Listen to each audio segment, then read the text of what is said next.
is good, YouTube? Quinn Wade Basketball Analysis coming to you with a quick video. I wanted to let you guys know I got some new merchandise available, not just t-shirt anymore. I got different type of t-shirt, different type of shirts and logos that you can purchase on my spread shirt, and also hoodies now. We have expanded and added more to the channel and more merchandise for the brand. Thanks for supporting. It will be in the description and the links will be in the comment section below. Thanks for helping me and supporting the movement. Quinn Wade Basketball Analysis. I'm going to check out the video. What is good, YouTube? Quinn Wade Basketball Analysis coming to y'all with the last two videos. We're going to talk about, well, the Orlando Magic. This is a team that a lot of people, Sam Hinkie got a lot of credit for tanking. This team has been bad for so long. Haven't even came close to making it to the playoffs since they traded their franchise player and the only person to make it to the finals and win one game. Not even Shaq was able to do that in the 90s. Was Dwight Howard. Ever since they got rid of Dwight Howard, the team has not been in the playoffs ever since, and they haven't even came close, and they haven't even got a franchise guy. The closest thing to a franchise guy they got was probably Tobias Harris, which he really wasn't at that time. Vucevic hasn't been that guy either because he hasn't been able to lead them to wins. They tried with some coaching changes. They tried to make moves to get Serge Ibaka. They drafted Victor Oladipo.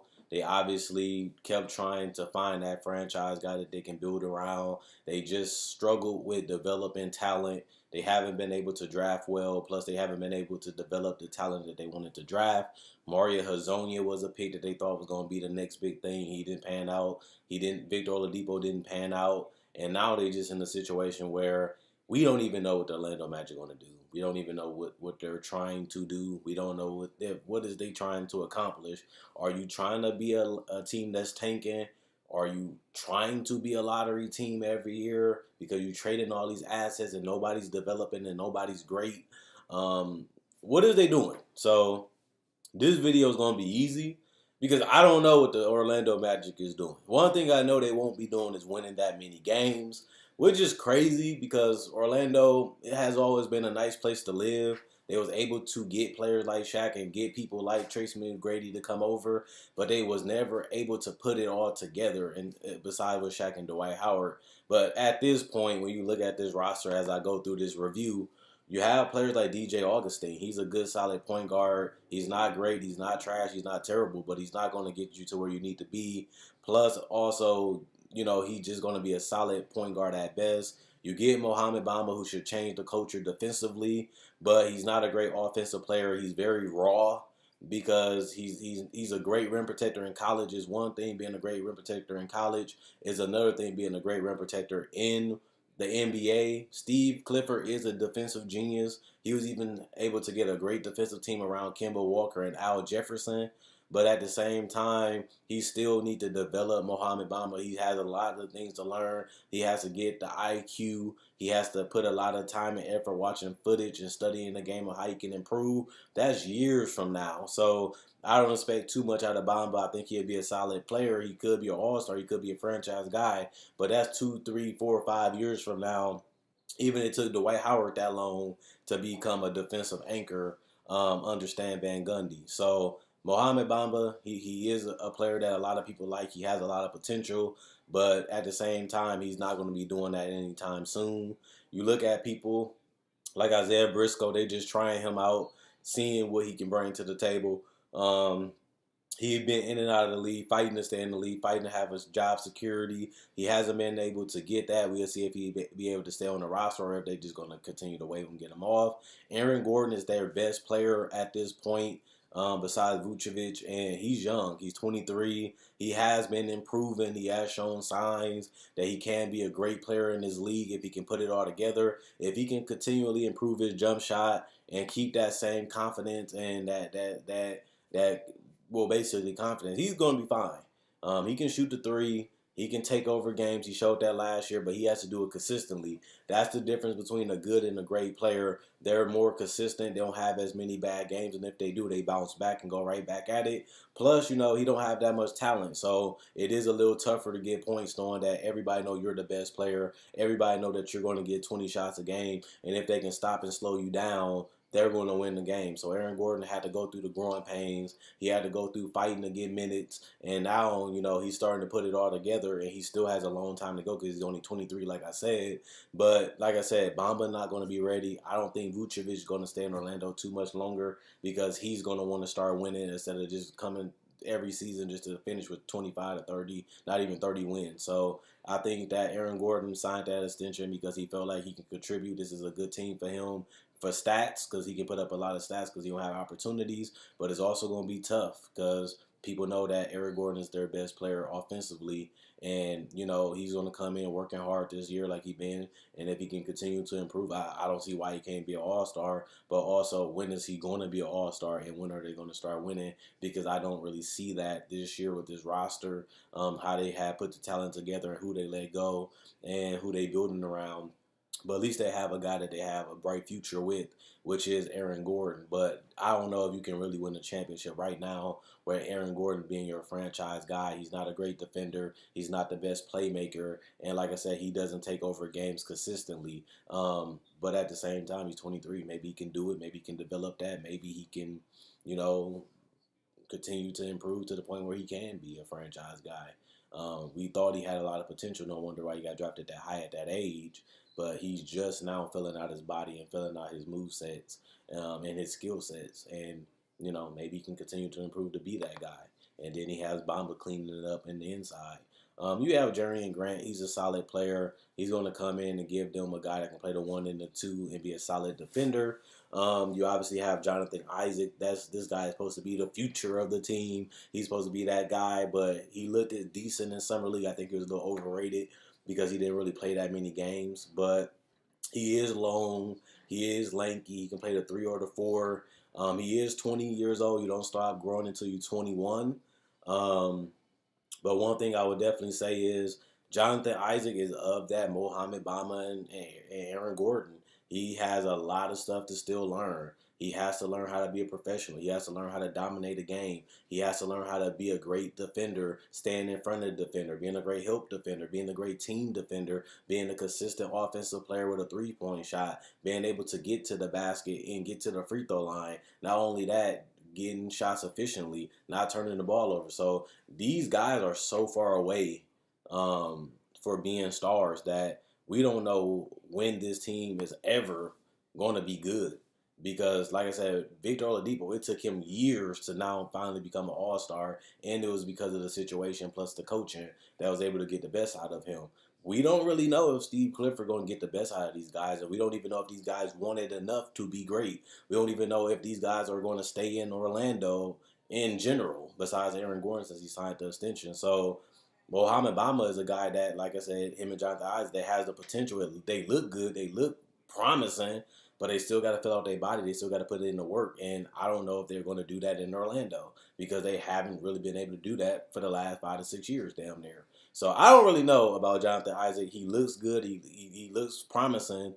But you can say that about Victor. You can say that about Hazonia. You can say that about Alfred Payton when he got drafted. None of them really panned out in Orlando. So I'm just keeping that with an open mind and not being biased. But Mozgov, he is a solid center. He is getting overpaid, but this team is not really going anywhere. So he's just going to be salary cap relief when his contract comes up, and they're just going to be able to sign another max player if they want to come. Terrence Ross was basically a contract filler. They did need a guard besides Evan Fournier that can shoot the 3. He can play the 2 or the 3 just like Fournier.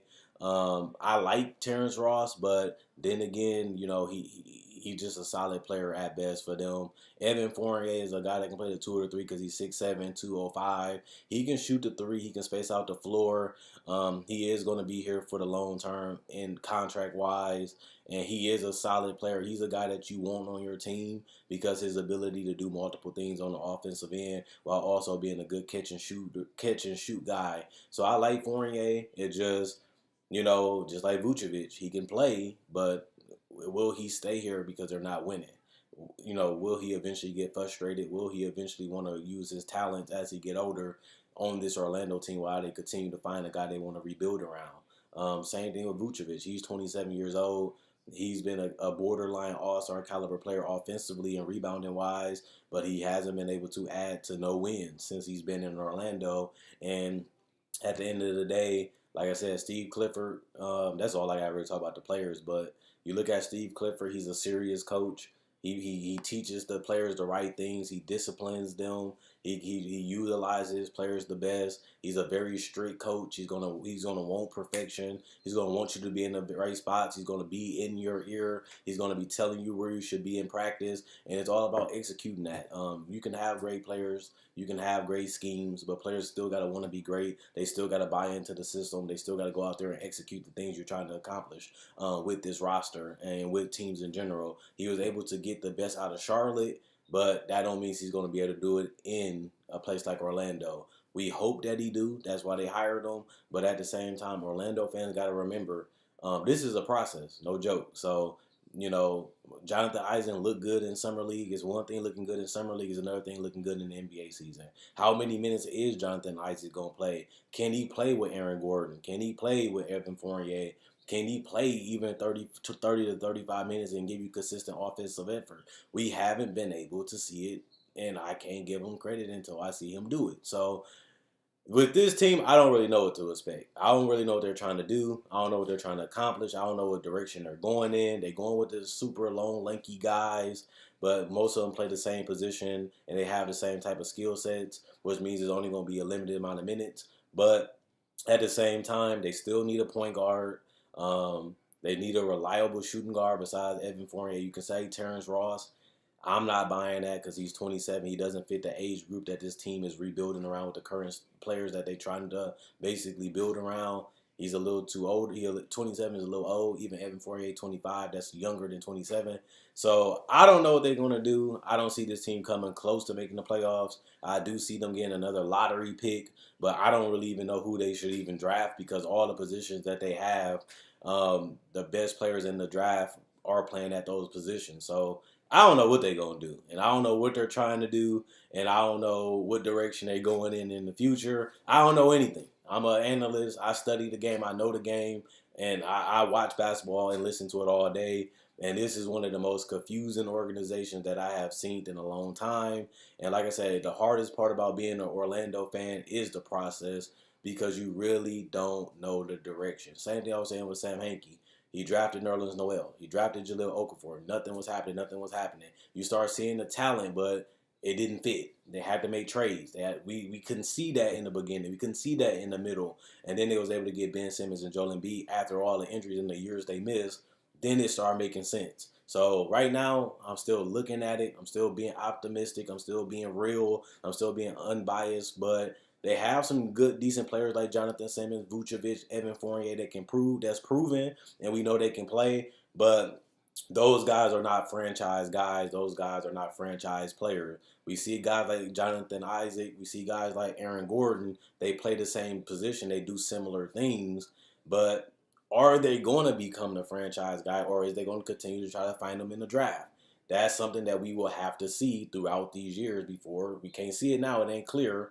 But now we do see that they have the potential, but is they going to realize that in Orlando? Is Steve Clifford going to be able to fill this out, see it out, and see it all through? Will he be the coach in the next 2 to 3 years for this team? All the other coaches been here today, going tomorrow. Will he be able to keep this job, teach them the right instincts, teach them how to win, and actually get to winning? We won't know until 3 years from now. So I don't know as an Orlando fan what to expect. All I know is they're going to be in the lottery. They're not going to win that many games. And I don't really know if Aaron Gordon is a franchise guy or Jonathan Isaac because they haven't proved it yet. They show potential. They have the talent, but they haven't been able to put it together just yet. So we'll see. But right now, I think that's the best way to think about it. Let me know what you guys think about the Orlando Magic. Is I'm tripping? Is I'm overrating? Is I'm underrating? Is I'm sleeping on particular players on this roster? Is Steve Clifford the coach for this roster? Do you think you know what the direction they going in? Do you think that, hey, I don't know what they doing either. They just collecting talent. Whatever you think, let me know in the comment section below. Also, check out my website, analysisplayground.com. Link will be in the description, comment section below. Check out my Facebook page, analysisplayground.com. Link will be in the description, comment section below. Click on my Facebook page to like to show support. Also, check out my spread shirt. There you can find sweaters, t-shirts, hoodies, and other accessories like water bottles and mouse pads and pillowcases. You can find all that on my Spreadshirt. Thanks for supporting buying the t-shirts and things. Thanks for binge watching my content. Thanks for subscribing. Thanks for liking. Thanks for showing support. And thanks for watching. I appreciate everything you guys do. I want you guys to know that. And I want to continue to make these videos for you because I enjoy making them. Y'all enjoy watching them. And that's the perfect trinity for me. Let me know what you guys think about the Orlando Magic. I want to hear from the Orlando fans because I'm trying to see it. I haven't been able to see their vision, their dreams, or anything the last 5 to 6 years, guys. And they had a lot of lottery picks. They have a lot of talent. They had a lot of potential, and none of those guys panned out. I'm being optimistic. I want to see this thing play out. I want to see what happens. But as of right now, it doesn't look that good. And they're not going in a direction that even I can see being unbiased. Let me know what you guys think, though, in the comment section below. Quinn Wade Basketball Analysis, I'm gone.